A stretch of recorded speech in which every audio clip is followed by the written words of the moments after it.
রাজধানী ঢাকার আফতাবনগর। ঢাকায় যতগুলো নতুন নতুন এরিয়া অর্থাৎ নতুন নতুন শহর বা সিটি তৈরি হচ্ছে তার মধ্যে কিন্তু আফতাবনগর অন্যতম। এবং আমি যাচ্ছি পূর্ব দিক থেকে পশ্চিম দিকে।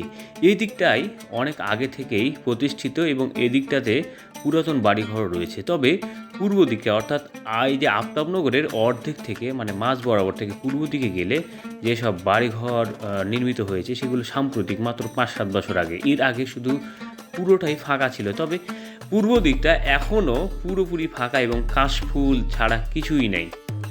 বাংলাদেশ চায়না প্রজেক্ট সেখানে যদি কমপ্লিট হয় তাহলে সেই বিশাল এলাকা জুড়ে একটা বৃহৎ শহর তৈরি হবে এবং একটা বৃহৎ এই সিটির জুড়েই কিন্তু একটা পরিকল্পিত শহর তৈরি হচ্ছে। এবং এখানে রয়েছে বিভিন্ন ধরনের স্কুল এবং কি বলবো শিক্ষা প্রতিষ্ঠান তো আছেই, হাসপাতাল রয়েছে পাশেই সেই ফরাজি হসপিটাল এই বনশ্রী। এবং বাংলাদেশের অন্যতম প্রাইভেট ইউনিভার্সিটির মধ্যে ইস্ট ওয়েস্ট ইউনিভার্সিটি, সেটি আফতাবনগরের মূল গেটের পাশেই অবস্থিত। তো আমি সেদিকে যাচ্ছি এবং আপনাদের দেখার চেষ্টা করব। প্রিয় দর্শক, এটা হচ্ছে আফতাবনগরের মূল গেট এবং আমি যাচ্ছি সেই রামপুরা বাড্ডা যে এয়ারপোর্ট রোড রয়েছে সেদিকে, এবং এদিকটা হচ্ছে পিছন দিক অর্থাৎ পূর্ব দিক, এবং আমি যাচ্ছি পশ্চিম দিকে। আসলে সকালবেলার তীব্র রোদে চারিদিকটা একটা ঝকঝক করে উঠছে এবং মূলত এখন চারিদিকটা পরিষ্কার থাকায় অনেক সুন্দর দেখাচ্ছে। তবে এই যে রাস্তাঘাটগুলো যেরকম দেখছেন এবড়ো থেবড়ো বা ইট বালুতে ভরা, এগুলো কিন্তু ৫-৭ বছর আগে কিছুই ছিল না।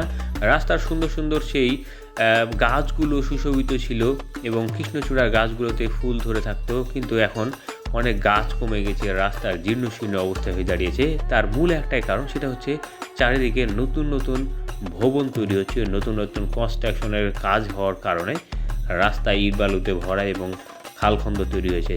তবে হয়তোবা এই নির্মাণ কাজ শেষ হলে আবার আগের রূপে ফিরে আসবে, কিন্তু সেই সবুজ আর সেই মানে ক্লিন একদম গ্রামীণ পরিবেশ হয়তো আর ফিরে আসবে না কখনো। তবে এই পরিবেশটা দেখতে হলে আপনাকে পূর্ব দিকে যেতে হবে। আফতাবনগর একেবারে পূর্ব দিকে এখনও ফাঁকা জায়গা এবং গাছগাছালিতে ভরা, চারিদিকে সবুজ, একদম অসাধারণ পরিবেশ, খুব ভালো লাগে সেই দিকটা। এবং এদিকে যে উঁচু উঁচু ভবনগুলো দেখছেন এগুলো কিন্তু অনেকটা পুরাতন বললেই চলে, কারণ এদিকটা অনেক আগেই প্রতিষ্ঠিত, যার কারণে এখানে বিভিন্ন টাইপের অফিস আদালত ব্যাংক বিমা থেকে শুরু করে অনেক কিছু হয়ে গেছে। এবং আমি যাচ্ছি সোজা একদম পশ্চিম দিকে, যেটা হচ্ছে রামপুরা বাড্ডা এয়ারপোর্ট যেটা রয়েছে, এবং সেই পর্যন্ত আপনাদের দেখার চেষ্টা করব। প্রিয় দর্শক, অনেক ভালো লাগে এই এলাকাটা, অনেক ভালো লাগে, কারণটা হচ্ছে একটা নতুন শহর এবং এইখান দিয়ে মূলত এখন পর্যন্ত কোনো গণপরিবহন যেরকম বড় লোকাল বাসগুলো কিন্তু এখন পর্যন্ত চালু হয়নি, বা এখান দিয়ে বের হওয়ার কোনো পথ না থাকায় এখানে কোনো নতুন মানে লোকাল কোনো বাস এখন পর্যন্ত দেওয়া হয়নি। তবে আফতাবনগরের একটা লোকাল বাস, মিনি বাস, যেটা চালু হলেও মাঝে মাঝে দেখা যায় এবং বেশিরভাগ সময় বন্ধ রয়েছে, তবে বেশ কিছুদিন ধরে এখন আর দেখা যায় না সেটা, যার কারণে কিন্তু এই রাস্তাগুলো অনেক ফাঁকা থাকে। তবে এই আফতাবনগর ঢাকার একেবারে মূল কেন্দ্রে অবস্থিত। একদিকে হচ্ছে উত্তরে হচ্ছে বাড্ডা এবং দক্ষিণে বনশ্রী এবং পশ্চিমে হাতিরঝিল, অর্থাৎ বুঝতে পারছেন রামপুরা পাশেই একটা নতুন সিটি বা নতুন শহর, যার কারণে কিন্তু অনেক গুরুত্বপূর্ণ স্থানে হয়। এই এলাকাটার বাড়ি ভাড়া থেকে শুরু করে লাইফস্টাইলটা অনেকটা উন্নত, এবং যেহেতু একটা পরিকল্পিত শহর তৈরি হতে যাচ্ছে, পরিকল্পিত নগর তৈরি হতে যাচ্ছে, যার কারণে ঢাকার একটা গুরুত্বপূর্ণ পয়েন্টে এই জন্য এখানকার লাইফস্টাইলটা একটু ব্যয়বহুল হতে চলেছে, যার কারণে এখানকার বাড়ি ভাড়াগুলো একটু অন্যান্য এলাকার থেকে কোনো অংশে কম নয়, যার কারণে একটু বেশি মনে হয়।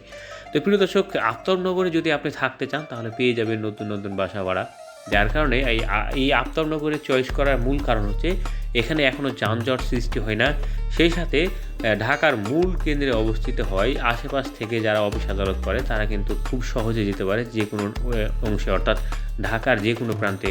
কারণটা হচ্ছে পাশে রয়েছে গুলশান বনানী এবং তার দক্ষিণ দিকে রয়েছে রামপুরা বনশ্রী, এরপর মতিঝিল এখান থেকে কাছেই, এবং এদিকে উত্তর দিকে উত্তরা কাছে। সো একটা মূল কেন্দ্রে, একটা ঢাকার মূল পয়েন্টে অবস্থিত এই আফতাবনগর, এবং বাংলাদেশের অন্যতম একটা নিউ টাউনের একটা।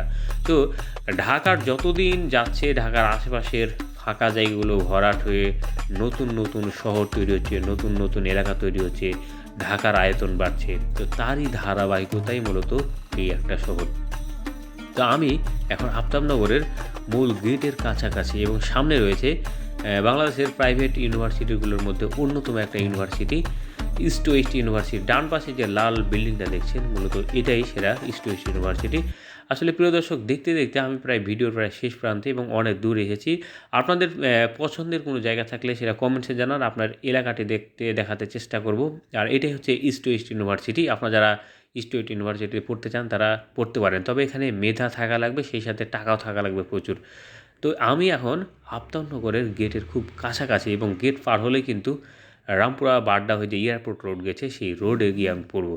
তো প্রিয় দর্শক, আপনাদের কাছে রিকোয়েস্ট থাকবে যদি আপনার পছন্দের কোনো জায়গা থাকে সেটা কমেন্টসে জানান, এবং আপনার ভিডিওটি যদি ভালো লাগে তাহলে একটা সাবস্ক্রাইব করবেন এবং বেল বাটনে প্রেস করতে ভুলবেন না, যাতে পরবর্তী ভিডিও আপনার পৌঁছে যায়।